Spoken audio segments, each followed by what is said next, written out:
Hello, everybody. Today we're going to do multiplying decimals. So let's say you have 3.1 times 0.24. Well, we're going to do something different.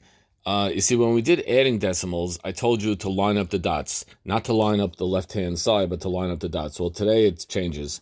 Multiplying decimals, what you got to do is you need to get temporary amnesia and just forget that the dots are there. I mean, I'm writing the dots, but just forget about them. And I want you to multiply these two numbers just like you would any two-digit numbers. So 4 times 1 is 4, 4 times 3 is 12, that's my 12. 2 times 1 is 2, 2 times 3 is 6, 0.62. Cool, now add it up, and I have 744. Now here's the thing. Now your amnesia is clearing up, and you remember the dots. So the rule is, the way it works, is that you count the decimal numbers, and if you notice, there are 3 decimal numbers on top, and that's how many decimal numbers they're going to have on the bottom. So I'm starting from the end. 1, 2, 3, and the dot goes right there.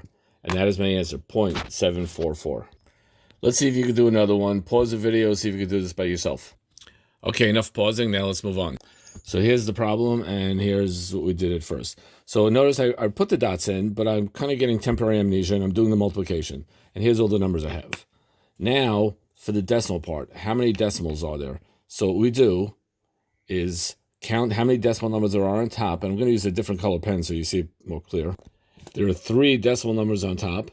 These are all decimal numbers, and therefore there's going to be 3 decimal numbers on the bottom. Which 3? You start from the end.